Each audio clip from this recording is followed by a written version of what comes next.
Howdy, friends. Joe Van Wyk here. Welcome to the Mindful Photography Show. Today, we are going to cover the 3 steps of mindful smartphone photography. I'm so glad y'all are here with me today. I like to think of mindful photography as like a scavenger hunt for God's beauty. It's a very powerful but simple therapeutic technique that helps us drop down out of this noisy monkey mind of ours to feel peace in our senses. And the cool thing about it, it's always done with this camera right in our pocket. I'm going to be repeating this kickoff that we always do with mindful photography practices, and that is just taking our hand and put it on our heart and taking 3 belly breaths. We're going to get into that in detail, as simple as it is. But just while you're here with me, and I'm going to be doing the same thing, you may see me doing the same thing. I want you to just every once in a while, when you feel your mind drifting, try that, experiment with it, and notice just how amazing of a technique it is to bring you back to presence. Just the breath. That's all, just the sacred breath.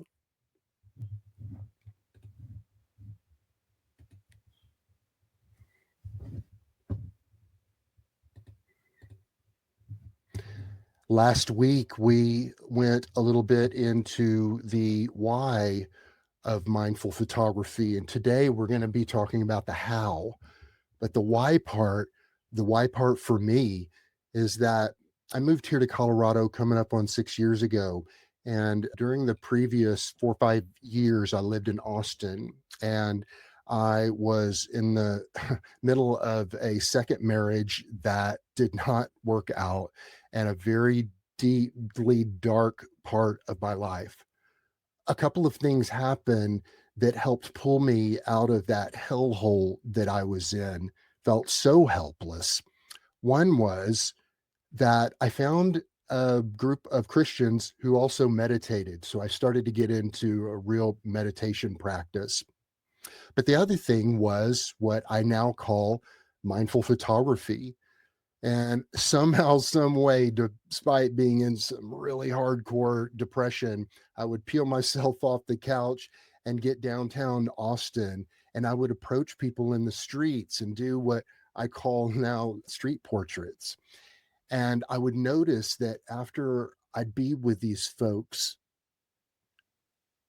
and connect with them, hit them up for a portrait, be totally absorbed in those few minutes that I was with them, that I would just be catapulted into a whole different kind of level of perception, existence. There was something that was helping me transcend the problems that I was having, that, of course, 100% were either based on worrying about the past or anxiety about the future. But when I'd practice photography like this, I would find myself deeply immersed in the present moment.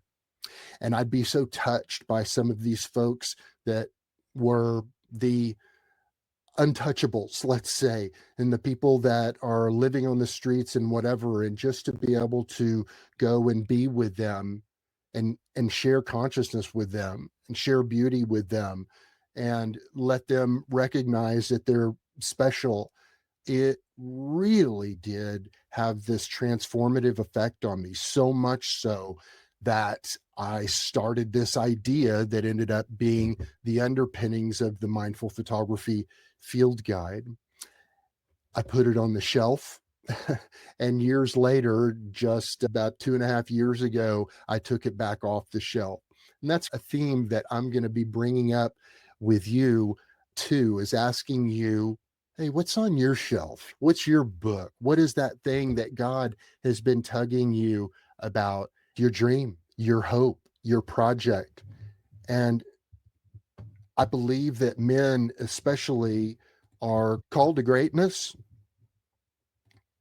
and that when men lose hope in their lives and don't have a calling that they're actively pursuing, that things can get pretty dicey. And you know how sometimes depression and anxiety can attract depression and anxiety. And so the the idea of having a passion like this and finding that true purpose in your life is so much a part of the Christian walk, the spiritual journey, but the mindfulness journey too. Here, as we get started, we're going to take this right hand, we're going to put it on our heart, and we're going to take 3 deep belly breaths. And while we do this together, come on, indulge me. You can do it with me while we do it together. I want you to feel in just 3 breaths the difference in your body. I like to measure things. And that was a big part of me in the beginning of my mindfulness practice, to do check ins, to notice what's my level of peace right now. So out of a 1 to 3 right now, I'd give it a maybe a 2, maybe a 1. But now I'm going to just get present with you. I'm going to nurture myself, self nurture. I like to think of, like I say often, a mama patting a baby's back, but also there's something self nurturing about it. Maybe this loop, maybe there's an electrical loop or something, us touching ourselves like this, but also just this physical, the physical practice of taking the conscious breath. I did a stream a couple of weeks ago, and we talked about going following that breath in and all the way out. So in through the nose, out through the mouth, in through the nose, out the mouth. And you can get even more detailed about it, thinking in through the nose. Wow, I can feel that cool air going across the hair follicles inside my nose. Lick my lips. As I'm breathing out, I can feel that coolness on my lips. Just notice. It's really all mindfulness is noticing. It's worth noting that the field guide, there are 15 smartphone photography practices for inner peace. And what we're going to be doing right now is we're at the beginning of the book. We've already had a session together about the why of smartphone photography. So that's right here, part 1. So now we're in this part 2 of the 3 steps of mindful photography: focus, capture, shine. I always like to start with the why, not to start with something morbid, but let's get real. There's a lot of suffering out there. The fact is that there's a lot of this going on. And guys that look like this, 30% of the population, make up 70% of what's going on here. The idea of mindfulness, it was very secularized in the US. And the truth is, though, mindfulness and world religions are so really go hand in hand. Just about every world religion combines this idea of silence and solitude. We're called to this. I really believe that the God of our understanding is calling us into stillness and silence. We can, as Christians, we can memorize scripture, we can go to church, we can sing praise songs, and we can talk about our faith, and we can listen to messages and great sermons and stuff. But the idea of sitting on our butt for 3 minutes, much less 20 minutes with the timer set and our eyes closed, like the only way to fail in meditation is to get up before the timer goes off. That is an unheard of thing. I know people are terrified of closing their eyes and sitting in silence just in a few minutes, but consciousness is part of all of our belief systems. Whether you believe like me or you have a totally different belief system, I'll bet you that we have this in common, and that is consciousness. And when I had my consciousness light turned on, it was excuse the commonly used silly phrase, but it was a game changer to me. Mindful state versus the thinking state. When we're in the mindful state, we're conscious. Hello. I'm conscious right now. I know there's somebody watching this right now, and I'm conscious of that idea. And I'm trying my very best to be super present with you right now. Now, if I all of a sudden start lapsing into, even while I'm looking at the camera and my mouth is moving, I start going, oh my gosh, what are they thinking of me right now? Do I have to be like eyes out asleep in my bed to be asleep? Of course not. Being awake, hey, I'm awake. I am in my senses. I'm thinking clearly versus being in this sleepy fog. I like to think of a mindful state of being lost in creation versus lost in thought. I can think in my endeavors, I can think about them, and that's a lot of thinking goes into writing a book. But there's something different about going from that state, which is important, but then getting into the creation state. Now, we're going to be doing exercises over and over again. The focus, capture, shine is all about being in our body feelings versus obsessions of the mind. We're aware of our senses.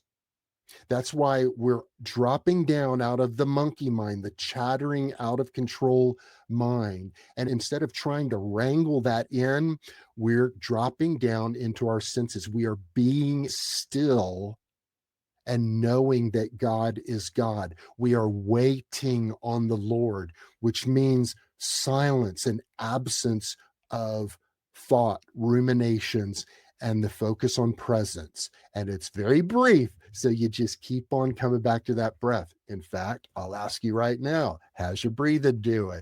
Take a little breath. Just to notice a little breath. So it's living in the present versus regretting the past or obsessions about the past or the future. And you know what? It is so much about humility. I've had fancy cameras for a long time. Seriously considering selling my fancy cameras because I'm so into smartphone photography. So why? We talked about the why mindful photography and this desperate need that we have for presence and peace in this world gone mad. But why smartphone photography? I get so excited about this miraculous little device that we have in our pocket. It is a technological miracle. And having three prime lenses where I can go out and shoot a scene and work the scene and go at 13 millimeter, 24 millimeter, 120 millimeter, all with this one device, stabilized in my pocket, practically waterproof. But the main reason is the way that we use it for smartphone photography. Two different ways. Oh, this is a good one. That's my no matchy practice. So we're going to go out and we're going to do our no matchy practice, and we're going to take some photos of things that just don't seem to match. And you know what? I'm going to do that tomorrow morning at 8 a.m. Okay, I'm going to set my alarm and I'm going to plan to go do this mindful photography practice. But the other way that this can come about is I may be up in a beautiful forest. I may be in my cube at work. I may be driving down the road. Actually, forget the driving down the road part. We're not going to do mindful photography driving down the road.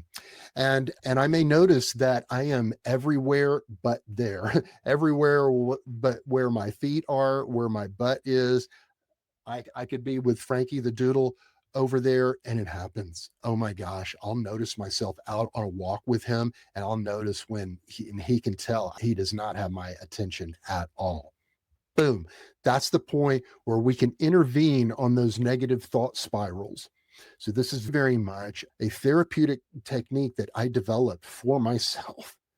And so I know right then and there, I can pull that smartphone out of my pocket and immediately do the first thing before anything else happens.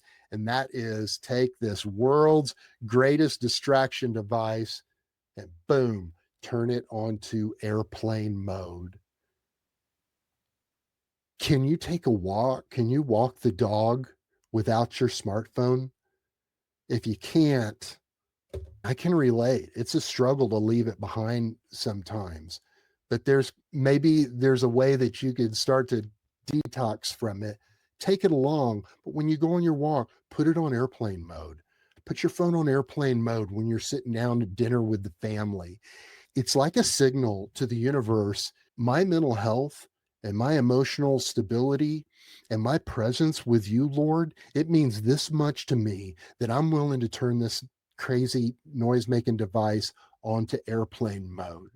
So then, when we're in airplane mode, then we're in a situation of being able to completely and totally get the benefits out of mindful smartphone photography. Everybody thinking that this is some really complex, painstaking thing that you have to do major coursework to get into consciousness to present moments. Please don't fret.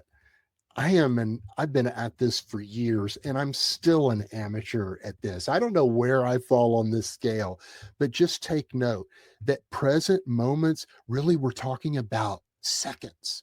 When we're truly slipping into the gap, when we're truly slipping into the space between words,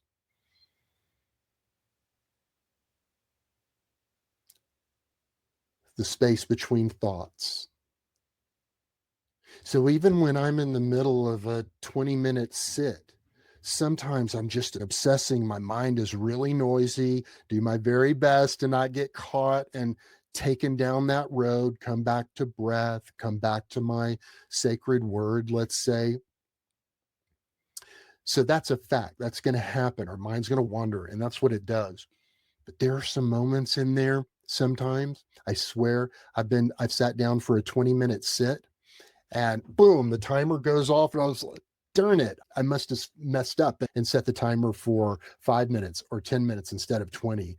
That is slipping into that gap of no thought, that gap of just purely being in your senses and in God's presence.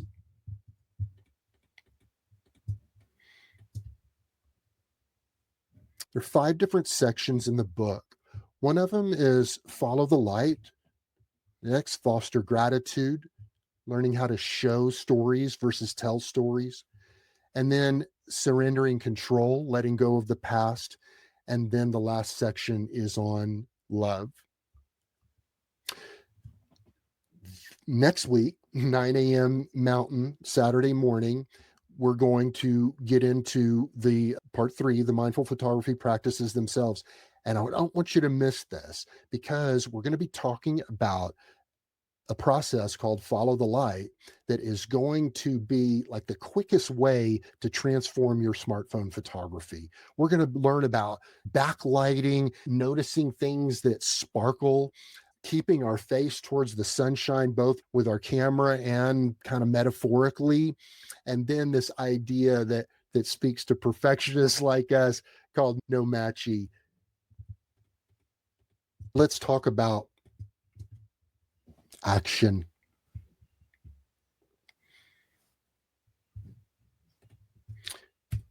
A relationship with God is what we're after, right? Presence with God, peace, that's the source of peace and love. I talk a lot in these messages about highly sensitive people like me. Have you been described as colorful and a creative and intuitive, discerning, highly sensitive? Have you been described as an empath? Do you think of yourself as that? Okay, that's me. And what a wonderful thing. It's people like us that are the artists and world changers for sure. But oh, these creative, active minds of ours, the highly sensitive minds in ours, can be a blessing and a curse.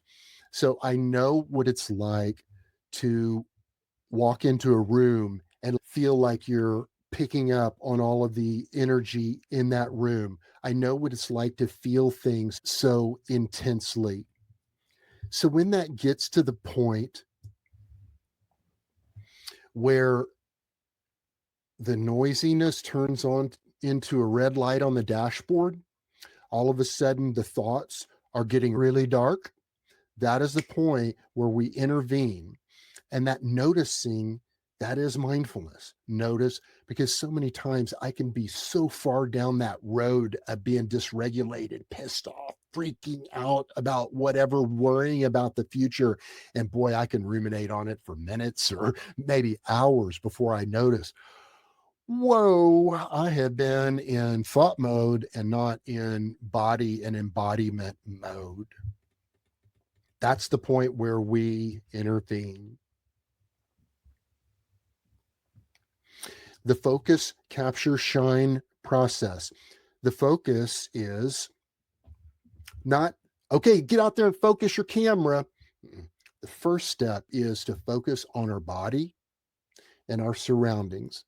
So every one of these 15 practices has this process baked into the practice. At the end, there's a structure where we go to 1, 2, 3 in regards to that practice, and then some journal prompts with it. So that focus part, again, it's not focus your camera, but it's focusing on our body first and then surroundings. So when we do that hand on our heart, 3 belly breaths, imagine doing that with our eyes closed. And when we come out of that third breath,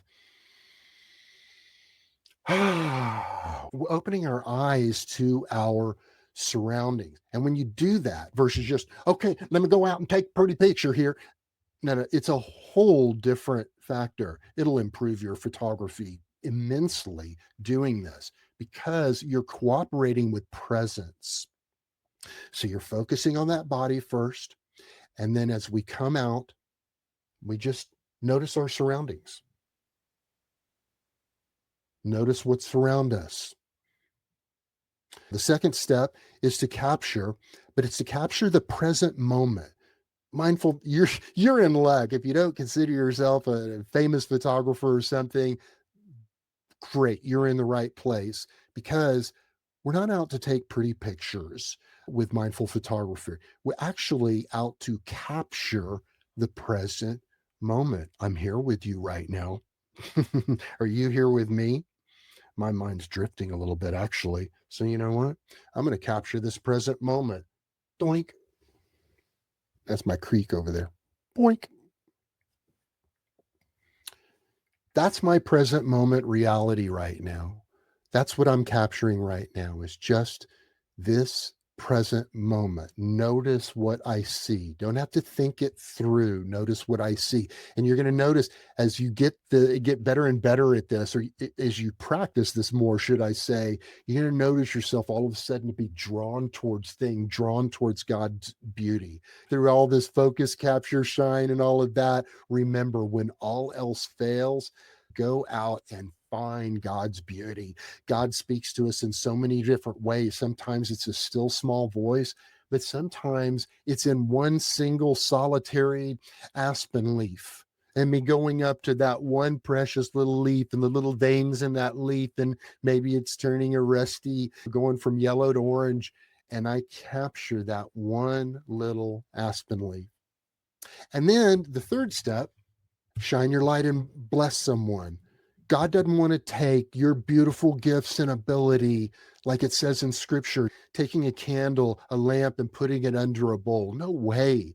God wants you to shine your light and bless other people. So shining your light is not social media related. It's a one-on-one process that's going to help you connect with people. So any of who have ever been in any programs of recovery or whatever, or even church work, there's nothing worth anything that doesn't involve blessing other people too. Every single practice that you're going to see, the 15 ones that we're going to be covering after today, are going to have the same little template here. So it's right there for you to remember. Focus on body and surroundings. We're just hand on our heart. There's the hand on our heart, 3 belly breaths, and noting level of inner peace. I can tell you right now, I'm 2 out of a 3 now. I'm starting to feel more present with you. I'm noticing, why is that? I'm not thinking too much about the future. I'm not regretting goofing up in the past or anything. I'm just, hey, this is cool. We hear some of these concepts of being in the body and returning to the body. This is it. You got to get this concept, your consciousness light turned on, to notice. I want you guys, I hope more than anything else this week, you have a consciousness moment where you notice the difference between being where you are, me being with you right now. I want to be with this person that's watching right now. Lord, I just want to be in your presence right now. I want to be present. I want to forget the past. I want to just take my mind off the future and be with you. So that's all we're talking about. I've heard Eckhart Tolle talk before that it really shouldn't be mindfulness, it should be bodyfulness. I love that. So let's call it bodyfulness. I want to give you a couple of ways to understand this idea of present moment awareness and being in our body. One of them is this hand on the armchair technique. And another one is the 5-4-3-2-1, which we've done before. We're talking about the hand on the armchair practice. And this is the practice that helped me understand that my body actually has its own system of intelligence. There are so many processes that go on inside the body, regulating the body and the organs and the different functions of the body. There's no way that this gray matter right here in our cranium would be able to regulate all of that. God is buried deep into our cells. There are instructions in our cells that tell our cells things to do within our body. So that idea of this intelligence being in our body is very much a real thing. Imagine the armchair is right here, and my hand is just hanging off the edge of the armchair. So you close your eyes with your hand hanging off that armchair. In other words, the point is our hand's not touching anything. Because if it's touching something, it's feeling something, right? But without that, without it touching anything, breathe, and then ask yourself the question: how can I know that my right hand is there? Oh, it's touching something. No, it's not touching. Oh, the wind is blowing. No, it's not wind is blowing. I'm not feeling anything with that right now. How can I know that hand is there? And then you just put your focus on that hand, and you'll just notice as sure as day the assuredness that hand is there. And then the point is to take that, maybe bring it up the arm into the other hand. And all of a sudden, eyes are still closed. And I'm noticing both hands and then into my chest. And then it'll just flow into your body. That is one of the best ways into this realization that the body has its own intelligence. Many of you may have heard about this Vanderkoop, who is a Dutch neuroscientist, and he wrote the famous book, The Body Keeps the Score. And it's the same thing about how, especially trauma, can be buried deep down into the body.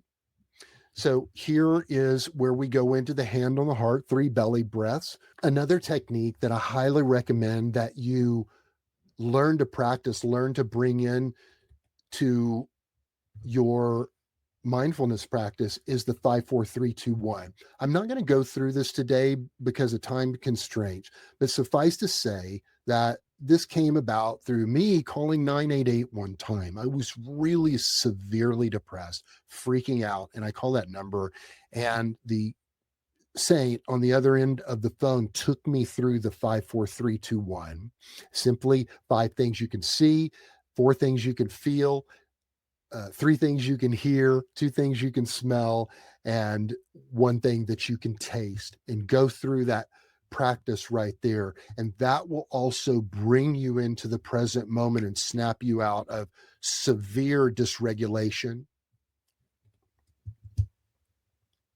The second step in mindful smartphone photography is to capture the present moment. This is the photography part. This is what we came here for. Super simple, right? We're out here taking our photos, and no, it starts before that.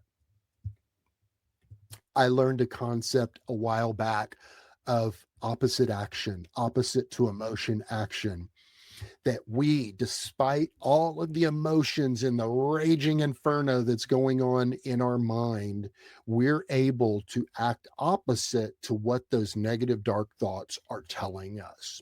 They're telling us to recede into ourselves.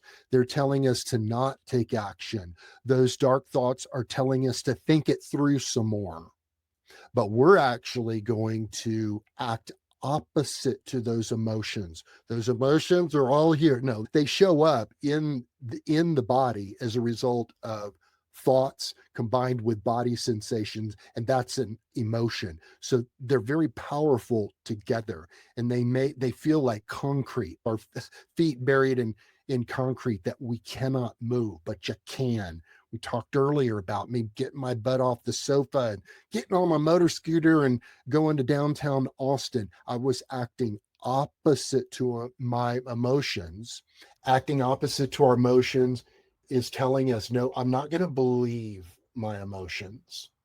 I'm not going to believe what my mind is telling me. Instead, I'm going to take action on something that I know is going to bring me rewards. So that's the whole process of acting opposite to emotion. Let's talk about what it really means to photograph mindfully. When I photograph consciously, I'm doing this for connection. I'm not doing this for likes on social media. There is no social media involved in this. Hey, look at the cool mindfulness photos that I took this morning. No, that defeats the whole purpose, because that's us looking for likes. That's us looking for validation outside of us. Of course, when we're dropping down into our bodies and senses, when we are being still and knowing that God is God, then we're being in the present moment, and we're inviting that present moment awareness and the feel good and the peace that comes in that present moment.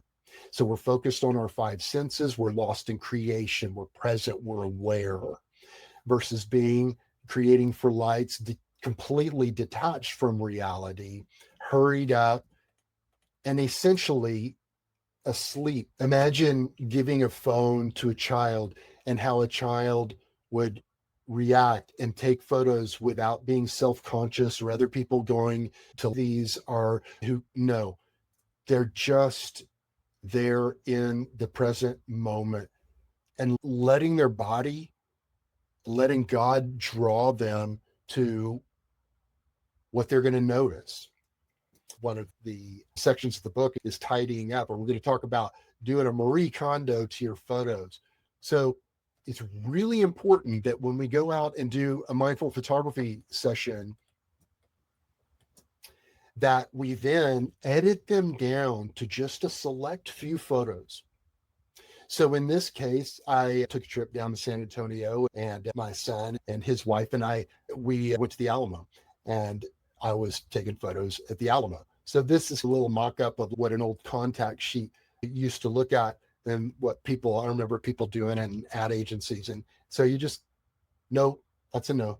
That's a yes. That's a no. What's this photo right here?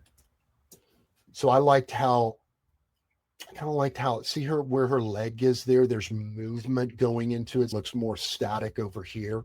So that's the one that I chose there. So these were okay, but not great.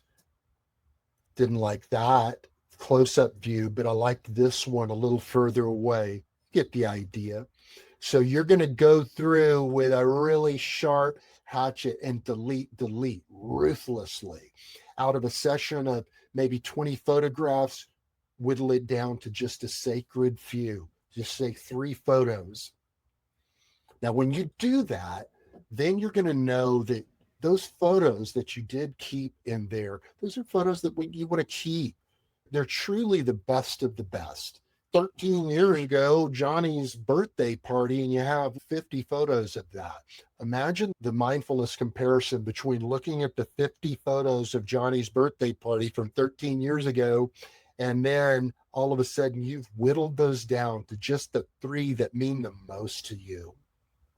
And now you have, those are archivable. Those are things that you don't have to dread going past on your phone. The mind can't take in that many wonderful, enjoyable little aspects of Johnny's birthday party. Here's the great thing about those three special photos that you've whittled it down is the third step in mindful smartphone photography, and that is shining your light on and blessing someone. This is the power of love. I think that in God's universe, there are just some kind of ways that God works, just some fundamental mechanics about the way the universe works, the way that God works, and the way that love works. I like to think of it like this. Yeah, I live in the mountains, and there, like this little creek that's going past it, it's a year-round creek. But if that creek let's say that I was an early settler in this area, if that creek stopped flowing and I knew there had been plenty of rain or whatever, I'd be going upstream to see maybe there's a beaver dam or something that's clogging that up. It seems like the same principle with me with love. Love can't be dammed up. If I put a dam there and I don't let that love flow through, then it's just being dammed up. And you know what happens when that happens? It turns into a dysfunctional marsh that no longer is thriving and living. It turns what's in there can die, different species can change, versus letting that water flow through. So when God says to love your God with all your heart and soul and mind and body and strength, and love your neighbor as yourself, loving your neighbor as ourselves is that pull through. It's taking those blessings that God has given me and turning around and loving on somebody else. In the three steps of mindful smartphone photography, got focus on body and surroundings, capturing the present moment, and then shining our light and blessing someone. So I'm going to give you a few examples, okay? I cannot emphasize enough of how powerful this is. Taking a few photos and sending a love note to someone. You have to experience it to absorb what I'm talking about and the power that I'm talking about right here. So I went out and grabbed a few photos of these flowers right here. I wasn't thinking of mom intentionally when I took them, but I came back and I went through and I deleted all but a sacred few and just sent her a little text. Howdy, mom. Saw lots of these out on the trail today. None of them are as beautiful as you. From your favorite son. Thanks for being my mom, my confidant, and my cheerleader. I love you. This was real. This was written. I wrote and designed this page of the book. My mom was probably in her last few months of life, and I sent that to her. So I remember to this day the feeling of sending to that to her cell phone. It may have taken another person to pull that up and to pull those photos up for her, but I know that I blessed her. Leave it to a nutcase like me to put bear poop in his first book. Guys watching this, there will be no explanation needing. Women watching this, you probably just are shaking your head going, why are men like this? So right here, I just said, whoever I sent this to, man, that this bear left a little present for you today. Oh my God. I'm going to send it to your BS collection. So, yes, send a photo, a hilarious photo right there, and insult one of your guy friends, okay? Really, a good, solid cut down. Make him laugh. This right here, this is such a great example. Things that we, thank you note. God, it was really cool being there, but how do I write a thank you note? What a beautiful way. What a simple way. I was at this conference a couple of years ago, and we did a little hike back to, this is Maroon Bells by Aspen, and we hiked back there, several of us, and I got this shot with him. This guy he's a guide. He's the Himalayas and big time mountain climber, and he's written a number of just incredible mountain climbing books. Like right now, I just think of the books that he's written. I just go, God, how could he be so prolific? And it was really special being with him. I was like the nerdy guy, always trying to be right up near him because I was finishing up my book. And here I was with this guy who had all these books, and I had just seen him the day before do this. Maybe he was the opening keynote or something. So I just sent him this simple little text and said, howdy. And you know what? You really impacted me, brother. Like you really touched me, man. And boom, hit the send button. And remember that sort of before and after check in with the body. Oh man, like I remember even right now, I can feel it right now. I am at a 3 right now in my level of presence because I remember that powerful body feeling. And you're going to notice, talk about being in body, when you get those love tingles in every way. Are you in your head? No, you're in your body. Here's another great way to get in your body. Go out and hug a tree. I went out, and one of the practices in the field guide is about a texture. So I wanted to, there's this woman, Maria, that I had connected with, and I wanted to say, hey, look, these are some that I took. Now, what are some of yours? So it was someone who was new in this process, and I was encouraging her. And then I sent her these. It took a while to compose this and everything. Boom, hit send. And without even any reply, without even any expectation of this person's thank you or anything else, you'll get your due reward because you'll feel it in your body. There are a number of ways to serve through photography, and service is such a mindful thing. Next week, we're going to get into the actual practices themselves, where we actually go through, starting with my favorite, chase things that sparkle. Every one of these practices at the end of it has journal prompts. So just wanted to remind you, for those of you who aren't journalers, that it's a practice too. And I write in my journal. My journaling, if somebody were to take this away from me, if I were to be confined without anything to write on, I swear I'd be writing on tree bark or something. Getting it out of my head and onto paper is so helpful for me. And what I point out here is that a University of Tokyo studied that revealed that writing on physical paper has a dramatically higher memory and recall and absorption rate than just talking it out, or much less thinking it out.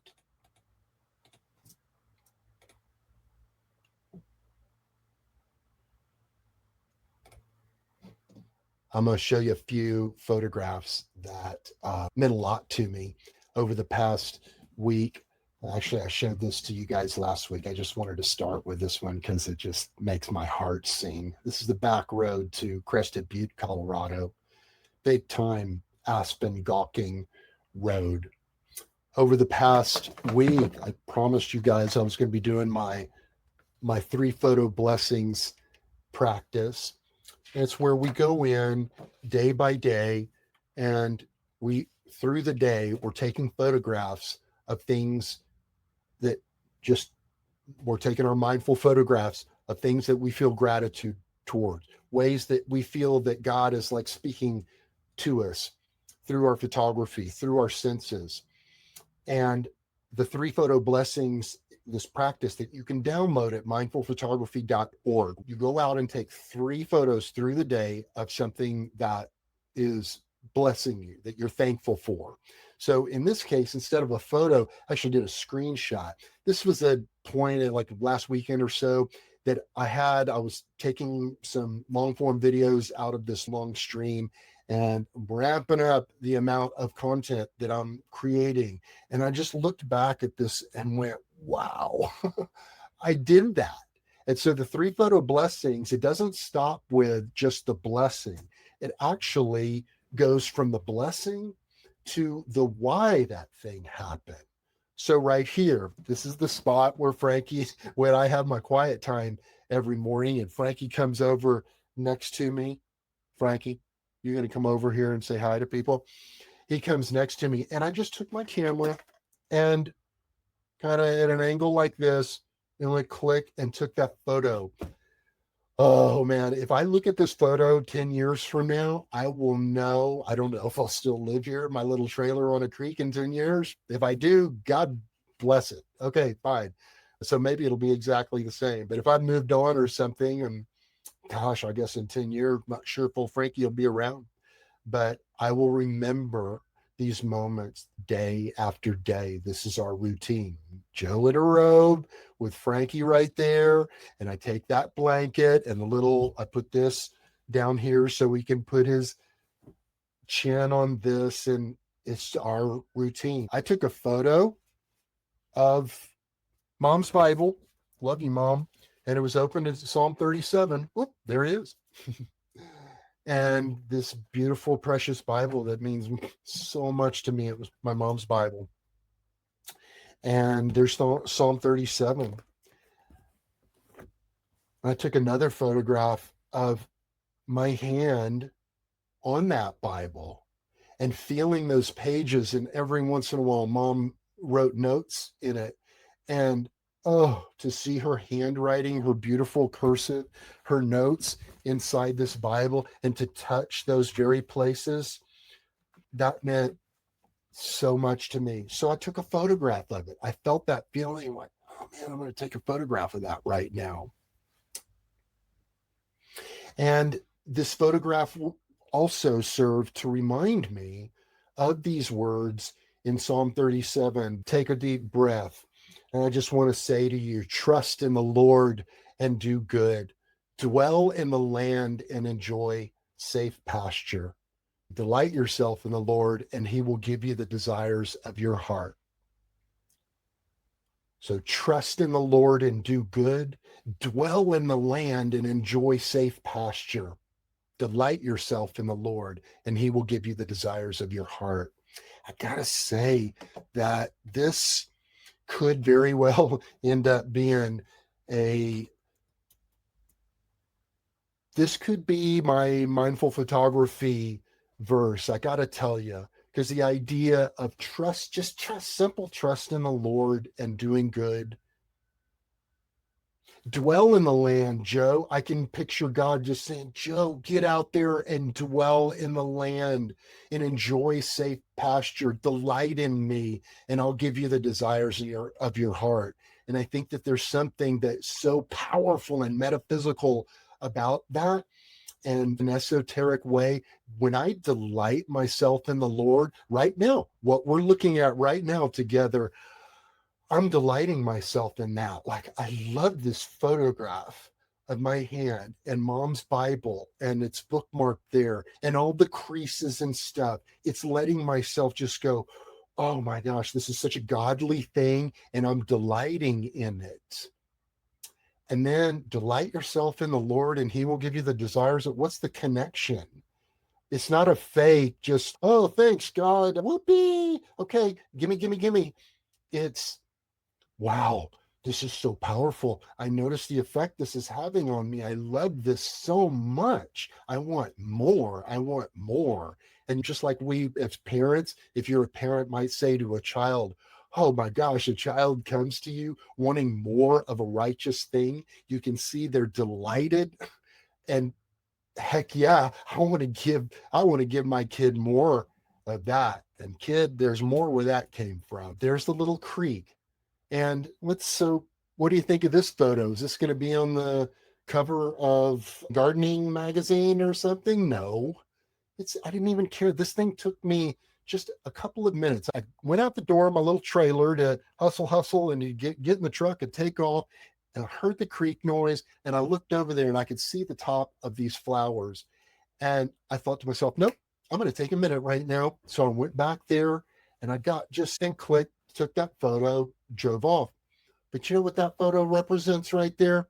I lived here for 4 years, and early this spring, I decided man, I am going to make a beautiful place out of my little spot on the creek. I didn't really have a chair down there and hadn't really created that space. And so I did. I worked and got things built out and took a big old Adirondack chair and kind of sunk it in a certain way and made a beautiful little habitat for us out there. And you know what I did to just put the crowning little sparkle on it is I went out and I bought this plant and I have kept these flowers, this little planter. I've kept them all alive throughout the whole summer. Aren't you proud of me? But Frankie and I routinely go back there and have the most awesome quiet times and just absorption. I leave the phone in here and go out there. And we have a quiet time where I'm sitting in the chair and I have a sleeping bag kind of rolled up at my feet, and then he's on the sleeping bag. And I've had some really wonderful, peaceful, mindful moments back there. But this is my way of saying, thank you, Lord. Thank you for this moment right here. And also saying, okay, this actual photograph came about because I did all of this work. I got that chair. I did this and that. There were probably 20 different steps in that were behind the backstory of this photograph right here. Another time I pulled up and I've always loved the design of industrial things like this and the typefaces they use and stuff. So I took this cool photo. Again, these cameras are so crazy. There's no way you'd be able to take a photo like this with just a regular camera. Just the sensors, the different lenses available, smartphones where it's at. Love this. So I live here. This represents I live here. I have electricity in my place, etc. There's a lot going on here. This and another thing is that siding on my trailer down here. I got that done. I had this ratty kind of insulation siding on this thing, but spent a little money and got that done. And it really feels even more like home now. Please don't hate me out of jealousy, please. That is the view out the window of my office. I have a one of my gigs, a few gigs, and one of my gigs is this job, and it happens to be next to the world's largest hot springs pool. So I'll say it every time. You guys got to come visit me, Glenwood Springs, Colorado. I wore my Glenwood Springs shirt for you. And yeah, so I get to go to that hot springs pool just about every day. And here it is. I get to see the scene when I lean over a little bit and look out this big old historical building, the window that I'm looking out of, and see that hot springs pool and this beautiful paradise that God brought me to. And I've had so much healing in this paradise. Speaking of that job, okay, are you getting it yet? That this isn't fantastic photograph lessons. These are capturing moments where I feel God, I notice God. So that job that I'm talking about, that's the scene under my desk. I get to bring Frankie there. He's an incredibly therapeutic animal for me, and I get to bring him to work, and he's just there with me, chilling during the day while I'm working on those days that I go in. I didn't make this. I didn't take that photograph, but I captured it. I saw this on social media, and I'll just speak it over you that success can come to a person who has failed. It can, but it will never come to a person who quits. And I took a screenshot of that because, woo, sometimes we all feel like quitting.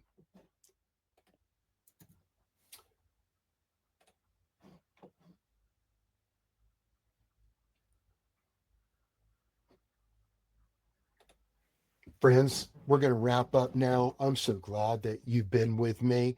I ask you to please go to mindfulphotography.org and sign up for my email. That means that this Friday, you'll receive an email from me mid morning on Friday, and it'll be the setup for next Saturday's stream. So you'll be able to download this first Chase Things That Sparkle practice that we're going to be going over Saturday morning. It's going to bring your smartphone photography to a whole nother level, and it's going to teach you this creative, active form of mindfulness that you can use right now to get down into your senses, down into your body, and feel that deep sense of peace that comes with presence from God. And I'll just leave you with this blessing. The Lord help you and keep you and make his face shine upon you and be gracious to you. The Lord turn his face towards you and give you peace. Now get out there and shine your light. Love you guys. And we'll see you next Saturday at 9 a.m. Mountain for the next Mindful Photography Live.